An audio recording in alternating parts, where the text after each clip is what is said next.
साथियों, पूर्व मैंने मानस की महिमा बताई थी। मानस ग्रंथ एक ऐसा ग्रंथ है जो 3 प्रकार के तापों को नष्ट कर देता है, क्योंकि कलयुग में बहुत तरह के कष्ट व्यक्तियों को होते हैं, लेकिन उन कष्टों से निवारना या उनसे मुक्ति पाना बड़ा कठिन होता है।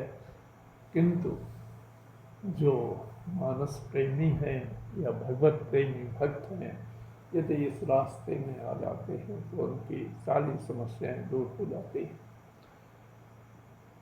गोस्वामी तुलसीदास जी ने इस रास्ते में आने के लिए और भी सुगम कुछ बातें बताई हैं, सुनिए।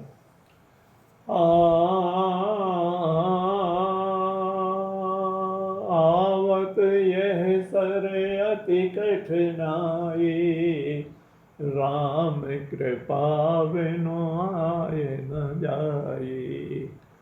इस रास्ते में, भक्ति के मार्ग में आने में बड़ी कठिनाइयाँ हैं, किंतु राम कृपा बिनु आए न जाए। भगवत कृपा यदि हो जाती है तो वो सब सुलभ हो जाता है भक्ति का मार्ग। कहते हैं कठिन को संग को पंथ कराला, तिनके बचन बाघरि व्याला। बहुत कठिनाई है। कठिन को संग, यदि बुरी संगति हो गई तो भी मुश्किल है। पंथ रास्ता आपका बुरा हो गया, कराला,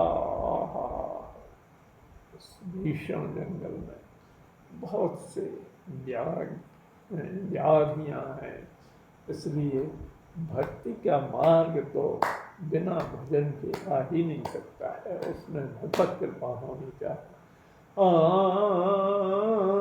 गृह कारज नाना जंजाला, ते अति दुर्गम शैल विशाला। गृहस्थी के कार्यों में गृह कारज नाना जंजाला, बहुत प्रकार के जंजाल हैं, बहुत प्रकार के जंजालों से मुक्ति नहीं पा पाता है व्यक्ति। तो रास्ता क्या है फिर? आगे कहते हैं, गृह कारज नाना जंजाला, ते अति दुर्गम शैल विशाला। जैसे बड़े बड़े पर्वतों को पार करना कठिन होता है, उसी तरह से इस मार्ग में आने के लिए बहुत से कष्ट हैं। फिर रास्ता क्या है? रास्ता बताते हैं, जो नहाय चाहे यह सर भाई, सो सत्संग करो मन लाई। किंतु जो लोग, जो भगवत प्रेमी इस मार्ग में आना चाहते हैं, तो उनके लिए सबसे सरल रास्ता है कि वो सत्संग का मार्ग अपनाएं। सत्संग, बिना सत्संग के कुछ नहीं होता है। बिनु सत्संग विवेक न होई, राम कृपा बिनु मन होई। बिना राम कृपा के कोई इस मार्ग में नहीं आ सकता है।